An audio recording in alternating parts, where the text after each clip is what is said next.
پشاور کی کیا یادیں ہیں سر؟ پشاور کا بڑا بیر بیس میں تھے آپ؟ نہیں، پشاور ہم نہیں، اس زمانے میں پشاور میں لوگ 3 جگہ رہتے تھے ایئر فورس کے. ٹھیک ہے. ایک وارسک جو ڈیم تھا، ٹھیک ہے، اس کی جو کالونی تھی وہ پی ایف نے لے لی تھی. ٹھیک.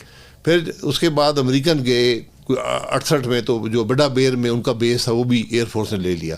لیکن چونکہ میرے والد صاحب سینئر افسر تھے تو ہم کنٹونمنٹ میں ہی رہتے تھے.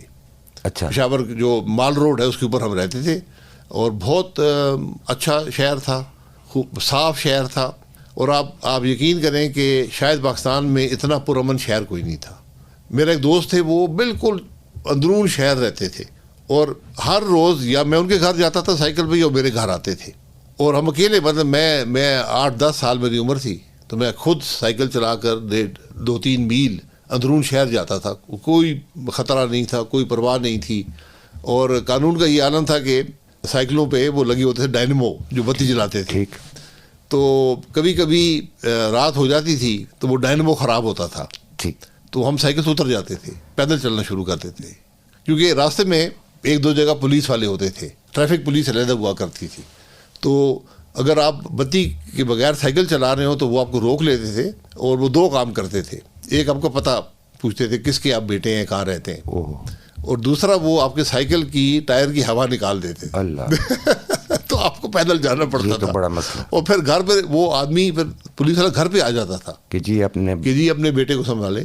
اور خوف تھا، اس خوف سے ہم ڈائنمو نہ چل رہا ہو، جو کہ اکثر آپ کو یاد آپ نے بھی چلائی ہوگی، تو اکثر ہم پیدل اتر کے پیدل چلنا شروع کر دیتے تھے. تو پشتو کی بھی تھوڑی بہت پشتو میں نے سیکھ لی تھی. اس زمانے میں اردو کوئی نہیں بولتا تھا. پشاور جو شہر تھا یہ ہندکو سپیکنگ شہر تھا، یہ پشتو سپیکنگ شہر نہیں تھا. جی وقت منی کی پشور اسکار جائمی تے لیا میں. جی. اچھا. تو اردو کوئی نہیں بولتا تھا. میرے والد صاحب تو ڈائریکٹر آپریشن تھے ایئر فورس میں، یعنی 3ری پوزیشن تھی ان کی ایئر فورس میں. تو مال روڈ پہ ٹانگے نہیں چلتے تھے، تو 2 روڈز ہوتی تھیں، ایک نارتھ سرکولر ہوتی تھی، ایک ساؤتھ سرکولر.